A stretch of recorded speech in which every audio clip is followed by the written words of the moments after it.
this parable is a little confusing, is it not? Is it just me?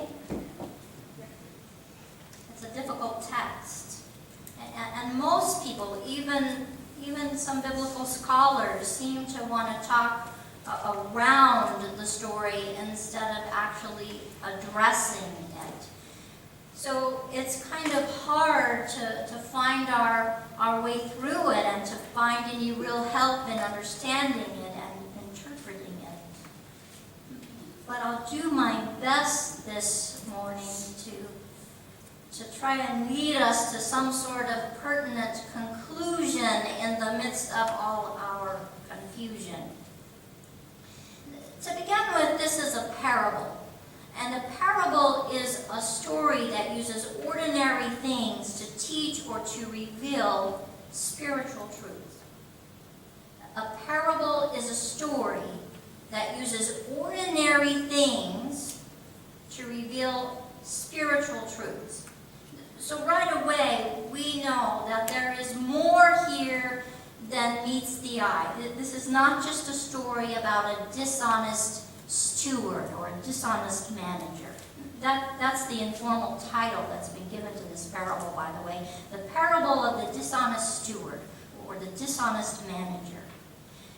You know, actually, it's really a little bit unclear if this steward really is dishonest or if he's just been accused of being so. Like it says, there was a rich man whose manager was accused of wasting his possessions. There are reasons why he might have been accused of being dishonest. The story comes to us out of the culture of ancient Palestine, where stewards acted as the middlemen. They oversaw the exchange of money and goods that happened between the rich landowners and the peasant farmers who rented out their land.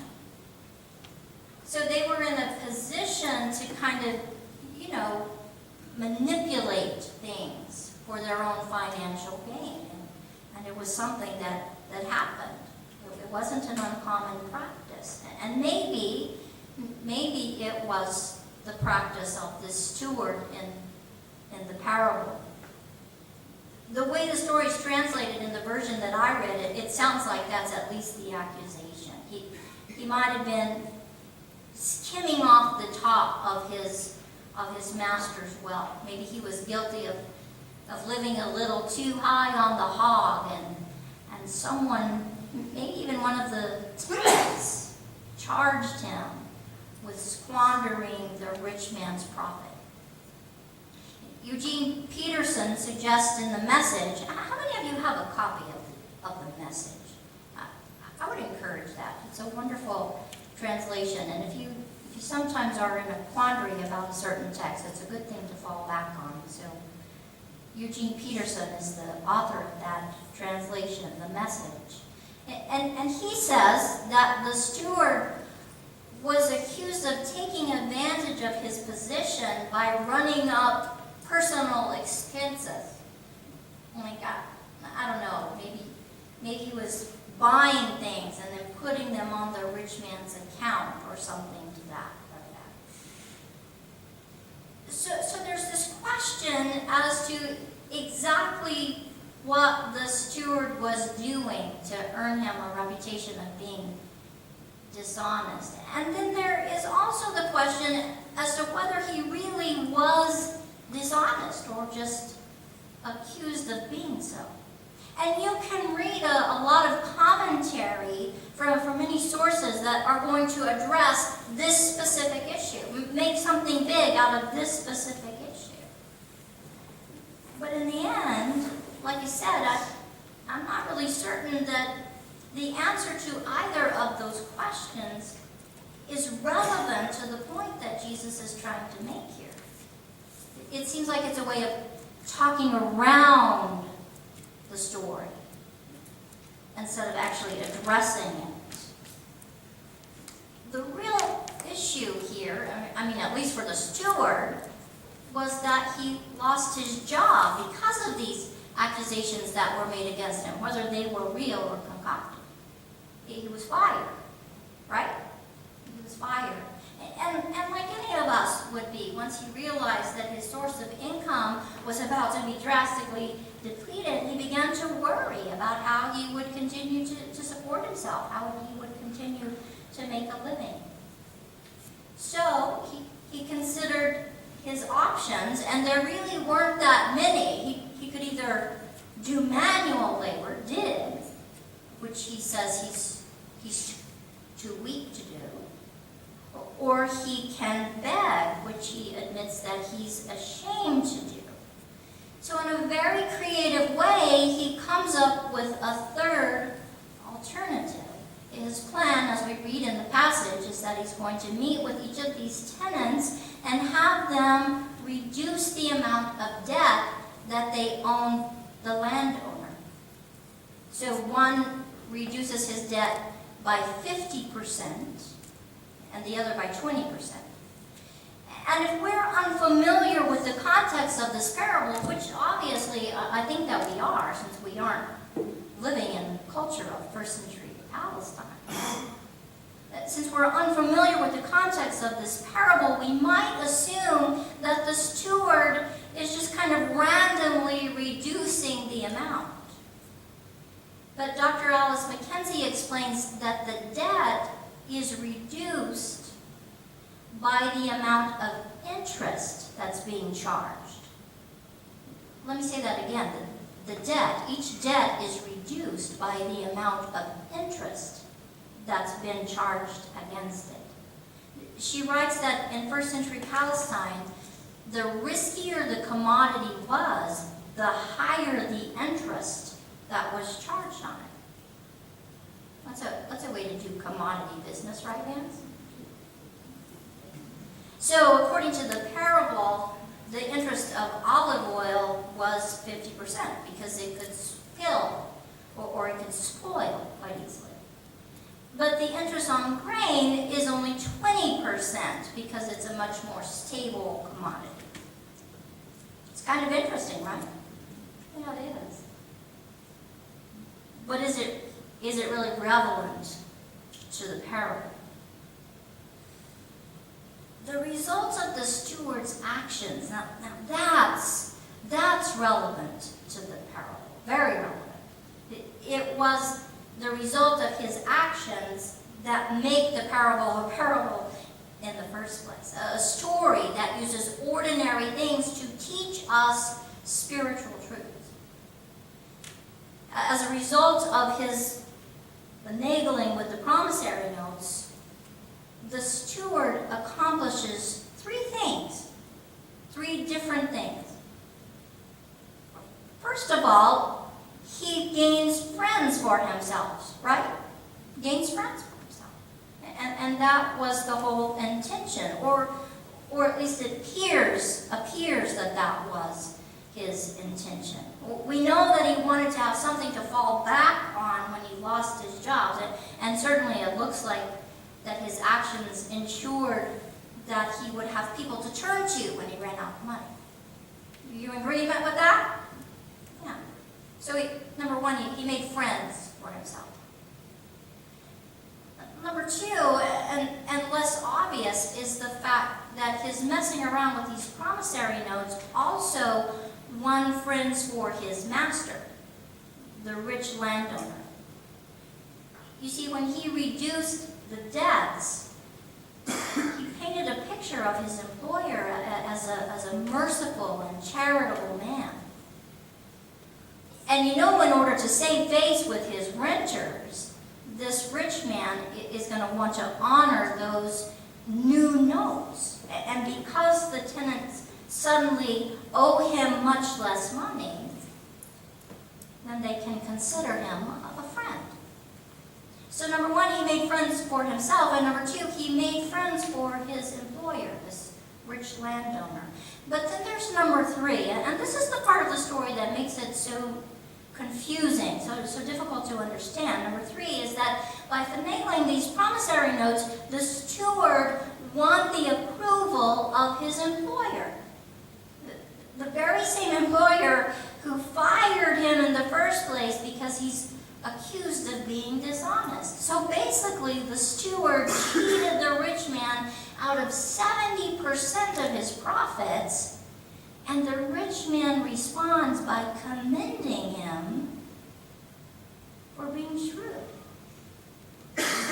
And Jesus says, there's a lesson here for us. There's a lesson to be learned from this shrewd and very possibly dishonest steward.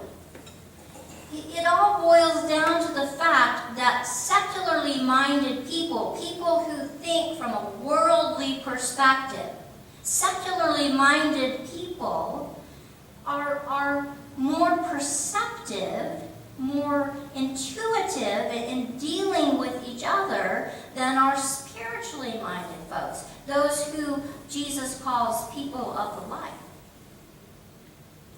So Jesus told his disciples that like the shrewd steward in this story, we should use whatever fleeting wealth we have so that we can gain eternal dwellings. I'm reminded of his lesson, where your treasure is, there your heart will be also. He says to us here in this passage, whoever can be trusted with very little can also be trusted with much, and whoever is dishonest with very little will also be dishonest with much. And then he asks the questions. If you have not been trustworthy in handling worldly wealth, who's going to trust you with true riches, spiritual knowledge, spiritual understanding? And if you're not trustworthy with someone else's property, then who's going to give you a property of your own? It makes sense, but I'm confused. I'm confused. Was the steward trustworthy in handling worldly wealth? No. Linda says no. Anybody agree? When he rewrote those promissory notes that the landlord had, reducing his earnings, was he trustworthy with someone else's property? Then why is he being commended? What is it about his actions that would earn him praise?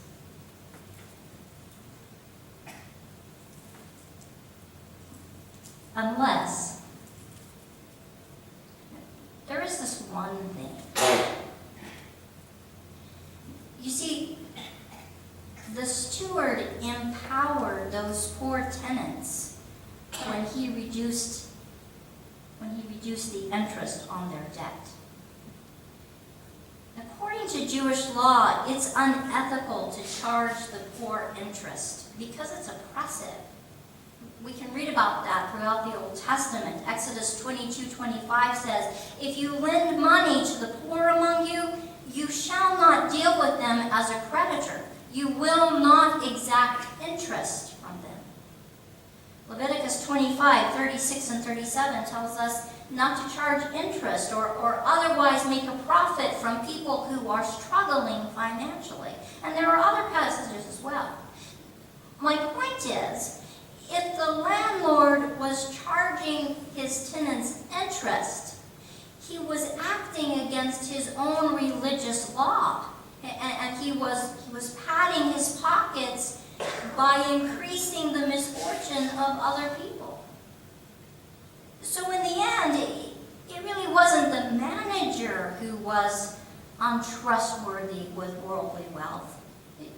It was the rich landowner. And when the steward reduced each tenant's debt by the amount of interest that they owed, not only did he befriend them by addressing an injustice against them, but he also reminded that rich man of his moral and spiritual obligation to the poor. And in that, He was indeed very, very shrewd. So maybe the lesson Jesus taught from this parable is that our best work occurs when we take it upon ourselves to correct injustice. What we do, the actions we take, they follow us around. They follow us around in this life, and they seem, from what Christ says, it seems that they're going to follow us around in the next life as well. If we're going to be found trustworthy in the age to come, if we're going to be given responsibility and participatory withholdings in God's future kingdom, then we have to show ourselves trustworthy and responsible in God's present kingdom, here and now. We have to prove ourselves responsible with all that we've been given. And church, that includes the lives of people around us. Perhaps you will discover a different spiritual truth from this parable. But given the context in which we find it, and given Luke's great concern for the poor and the disenfranchised and the outcast, all of which these peasant tenants would have been, I just can't help but feel the parable addresses us in this way. We are shrewd stewards with our worldly wealth when we use it for heavenly purposes, that being to care for those who have not, and to correct injustice where we find it. Maybe this parable is difficult to understand precisely because we choose not to understand it. Maybe we talk around it instead of actually addressing it because we want it to mean something different than it actually does. But a big part of our role as followers of Christ is to correct injustice and to make friends with the poor, and even beyond that, we're called to make friends between the rich and the poor. To remind people of their spiritual obligation, their moral obligation to those who are in need and those who are being trampled on by the conditions of our society. If we can take that role, we truly are people of the light. If we take on that role, then we are indeed very shrewd stewards of our Master. In the name of the God whose very essence is justice. Amen and amen. Will you stand with me and let us respond to the word with the affirmation of faith, number 881.